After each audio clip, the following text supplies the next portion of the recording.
안녕하세요. 뉴스 헌터입니다. 국힘당의 무식하고 비상식적인 집단 행동으로 국회 18개 상임위원회 중 11개 상임위원장을 임명한 더불어민주당이 하루 만에 상임위원회를 열고 법안 처리에 시동을 걸고 있습니다. 국민의힘은 반발하며 참아 볼 수 없는 무식한 행동을 하고 있는데요.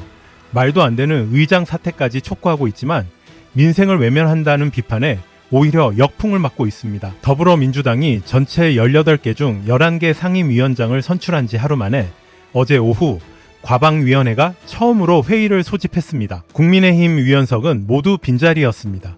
국민의힘 의원이 불참한 가운데 첫 회의로 민주당 소속 과방위원들은 주요 과제로 공영방송 지배구조를 개선하는 방송 3법 추진을 제시했습니다. 민주당의 당론 1호 법안인 최상병 특검법을 맡은 법사위도 오늘 첫 회의를 열 예정입니다.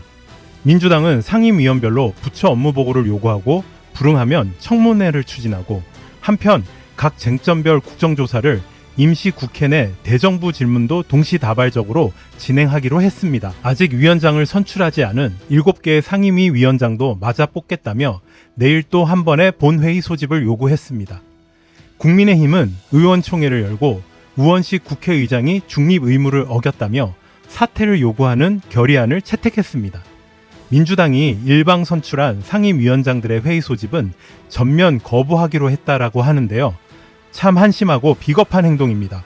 국민을 배신하는 것입니다. 선출된 상임위원장을 국힘당은 인정하기 어렵다는 말과 거기에서 진행되는 의사 일정에 관해서도 전혀 동참하거나 협조할 수 없다고 국힘당은 주장하고 있습니다. 당장 민생이 어려운 상황에서 막무가내로 국회 일정을 거부하다간 당 지지율이 떨어질 거라는 걸 알고 있을 텐데 윤석열 대통령이 그렇게 무서운가 봅니다. 아무것도 할 수 없는 국힘당은 없어져야 할 듯합니다. 개각에 따른 인사청문회와 국정감사 등이 줄줄이 예정된 만큼 마냥 거부하는 것도 불가능한데요. 국민의힘은 상임위를 거부하는 대신 자체 정책특위 15개를 만들어 민생 현장을 점검한다는 방침이라고 합니다. 완전 미쳐 날뛰고 있습니다. 이런 자아가 없는 사람들을 국민의 대표로 투표하신 분들은 반성 좀 해야 할 것 같습니다. 지금 대한민국은 북한 문제도 그렇고 경제 파탄에 모든 국민이 힘들어하는데 윤 대통령 부부는 어제 투르크메니스탄 국빈 방문 일정을 마치고 두 번째 순방국인 카자흐스탄으로 향해 2박 3일간의 일정에 돌입했다라고 하는데요. 얼마나 시급한 현황이 있는진 모르겠지만 해외에 나가면 그렇게 기분이 좋다고 하니까 술도 마시고 강아지도 안고 사진도 많이 찍고 해볼 거 다 해보시고 일정 마무리 후 탄핵 열차 탑승합시다. 오랜만에 도이치 주가 조작 관련 내용입니다. 김건희 도이치 2차 주가 조작을 2010년부터 2012년 도이치 모터스 2차 주가 조작을 주도한 혐의로 1심에서 징역 2년에 집행유예 3년을 선고받은 당시 작전 선수였던 주범이 주가 조작 작전에 사용할 계좌를 개설하면서 김건희 씨를 직접 만났다는 진술을 검찰이 확보했습니다. 도이치 모터스 주가 조작은 검찰이 0차 그리고 1차, 2차 이렇게 주가 조작 시기를 나눴는데요. 이건 검찰이 나눈 시기입니다. 그런데 2차 주가 조작 시기는 아직 공소시효가 살아 있습니다. 그래서 여기가 중요한데요. 대통령은 대선 후보 시절에 뭐라 그랬냐면 작전 선수 그 주범 때문에 손실을 봐서 관계를 끊었고 그 이후로는 주식 거래를 안 했다라는 취지로 얘기를 했는데요. 이건 완전 거짓말이었죠. 그때 그 거짓말하던 후보자 토론회 영상 보시겠습니다. 2010년에 제가 결혼하기 전에 이 양반이 골드만삭스 출신이라고 해서 한 4달 정도 맡겼는데 손실이 났고요. 그 도이치 모터스만 한 것이 아니고 한 10여 가지의 주식을 전부 했는데 손실을 봐서 저희 집사람은 거기서 안 되겠다 해서 돈을 빼고 그 사람하고는 절연을 했습니다. 아무 적이 없습니다. 그 당시에 도이치 모터스라고 하는 것은 주가의 변동도 크지 않았고 저희 집사람은 오히려 손해보고 그냥 나왔습니다. 윤석열 대통령이 해명한 영상 잘 보셨나요? 참 거짓말을 찰지게 잘하죠. 도이치 모터스 2차 주가 조작 시도를 통해서 김건희와 엄마 최은수는 합쳐서 23억 정도의 수익을 봤다고 검찰이 제출한 보고서에 나와 있습니다. 일반 투자자라면 상상도 할 수 없는 엄청난 수익입니다. 그러니까 대통령이 후보 시절에 한 해명은 완전히 거짓말인 건 전 국민이 다 알고 있고 주가 조작 주범이 징역 2년을 받았는데 이 주범이 그때 당시 김건희를 만났다고 한 진술을 검찰이 확보하고 있다는 건데, 그럼 왜 김건희를 소환해야 되는데 지금 몇 년째 소환을 안 하는 걸까요? 지금 보면 대통령이 끝날 때까지 소환 안 할 것 같습니다. 그러니까 특검해야 합니다. 이번 국회에서 최대한 빨리 특검 진행해야 합니다. 특히 행정 독주가 일상이 된 이런 상황에서는 국회의 역할이 그 어느 때보다도 중요하다고 생각이 됩니다. 국회 법대로 모든 문제를 처리해야 합니다. 쌍방울 대북 송금 관련해서 뉴스타파가 보도를 했는데, 어제 나온 보도는 굉장히 중요한 내용입니다. 안부수 아태협 회장이 쌍방울과 북한을 연결해준 인물인데요. 작년 2월 달까지만 해도 이재명 방북 비용 같은 말은 하지도 않았고, 방북 관련 회의도 하지 않았고, 뭐 그런 얘기를 한 적이 없다고 전부 부인을 했는데, 갑자기 4월에 입장을 바꿔서 쌍방울 회장과 똑같은 얘기를 하기 시작했습니다. 왜 이러는 걸까요? 그런데 알고 봤더니 2월에 재판 과정에서 했던 말과 4월의 말이 달라지는데, 그 사이에 무슨 일이 있었냐면 김성태 쌍방울 회장과 그리고 관계자들이 다 같이 만나가지고 입을 맞추는 진술 세미나가 있었습니다. 여기에서 말하는 진술 세미나는 모두 함께 모여 진술을 맞추는 세미나 하듯이 입을 맞췄다라고 해서 진술 세미나라고 부르게 된 겁니다. 뉴스타파가 단독으로 보도한 내용인데요.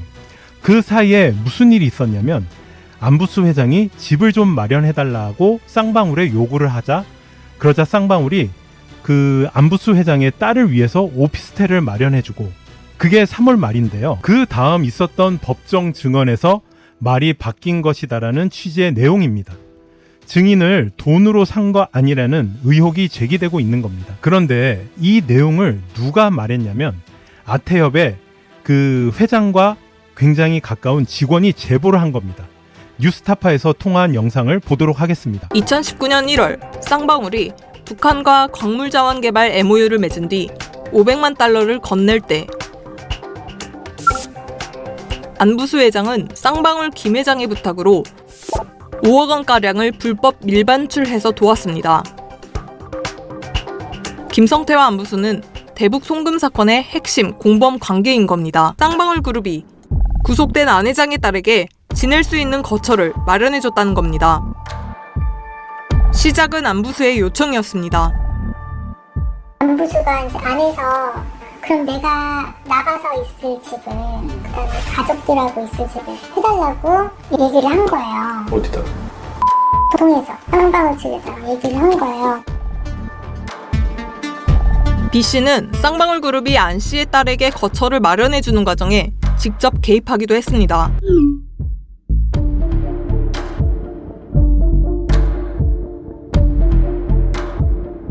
실제로 안 씨의 딸은 이 대화가 오간 다음 날인 2023년 2월 18일 이사 문제 등을 상의하기 위해 쌍방울 임원을 만났고, 제가 그때 뭐라고 했냐면 법인이 되는 거.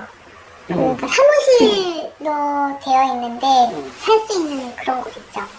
오피스텔 같은 거. 그런 거. 그런 거를 찾는데 쉽지가 않다.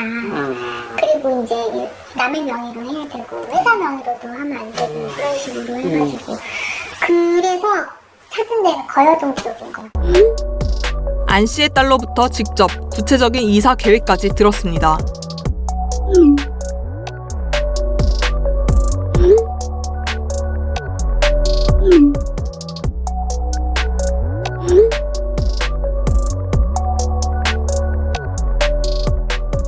저는 그걸 알고 있는 거예요. 해준 걸 알고 있는 거예요. 그러니까 제가 미루어 짐작을 하는 게 아니고요.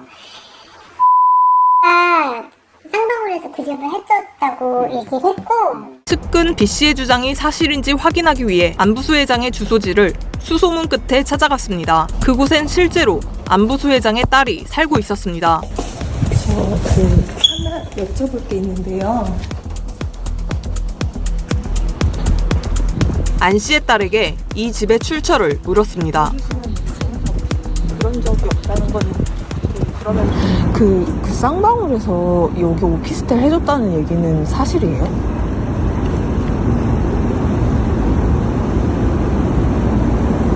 모르시나요?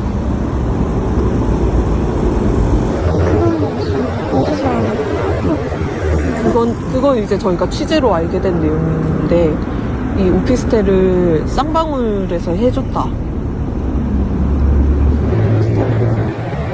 물어봐요. 저 같은데. 물어봐요. 부모님한테 여쭤봐야 되는 거예요?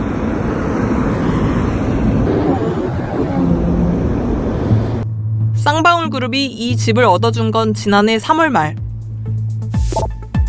공교롭게도 안부수 회장은 4월 재판부터 기존의 증언을 뒤집기 시작했습니다. 김성태 회장의 주장과 같이 쌍방울이 북한에 준 800만 달러는 경기도 스마트팜 비용 500만 달러, 이재명 경기도지사의 방북 비용 300만 달러가 맞다고 말을 바꾼 겁니다. 앞서 뉴스타파는 대북 송금 사건으로 수차례 조사를 받았던 쌍방울 내부자의 증언을 전했습니다. 공범 관계인 김성태 회장과 안부수 회장이 검찰청 내에서 수시로 만났고 대화도 나눴던 겁니다. 박용철 부회장도 있었고 김성태 회장도 있었고 여러 사람이 같이 있었는데 그때 당시 안부수 회장이 그때 그 자리에 있었고 그게 1313호 검사실. 이렇게 진술셈이나 정황을 뒷받침하는 증언이 나오고 있는 상황에서 만약 김성태 회장이 자신에게 유리한 증언을 대가로 안부수 회장의 딸에게 거처를 마련해 준 것이라면 이화영 전 부지사에 대한 1심 재판 결과의 정당성에 심각한 문제가 발생합니다. 지난 8일 담당 판사가 선고를 하며 김성태와 안부수의 일치된 진술을 토대로 판단했다고 밝혔기 때문입니다. 쌍방울에서 그림을 해줬다고 얘기를 했고 관련해서 카톡도 있고 대단한 증언이고 제보입니다. 실제 그 오피스텔에는 안부수 회장의 딸이 지금도 살고 있는 것을 뉴스타파에서 확인을 했습니다. 쌍방울이 만약에 마련해 준 게 맞고 이 세부 내용이 맞다면 쌍방울에서 안부수 딸에게 집을 마련해 주고 그 다음에 진술이 바뀌었고 쌍방울이 매수한 것 아니냐는 이런 의혹이 제기된 것이고 이 정도면 수사 대상인 겁니다. 검찰에서는 쌍방울 회장과 안부수 회장의 진술에 조작이 있었는지를 집중 수사를 하고 검찰이 신뢰가 안 가니 특검으로 진행하는 게 좋을 듯합니다. 윤석열 정부에서는 믿을 수 있는 기관이 없습니다. 최근 국민권익위원회도 국민건의위원회다라고 말을 들을 정도로 문제가 있고 모든 분야가 문제이고 하나의 정치 게이트라고 말해야 할 듯합니다. 참 안타까운 현실에 살고 있습니다. 하나하나 정상으로 돌아올 때까지 민주당은 다른 당들과 협력해서 윤석열 정부와 국힘당의 폭주를 막아주시고 탄핵으로 마무리되었으면 좋겠습니다. 보다 나은 대한민국을 만들기 위해 뉴스헌터 최선을 다하겠습니다. 구독과 좋아요는 저에게 엄청난 힘이 됩니다. 지금까지 시청해주셔서 감사합니다.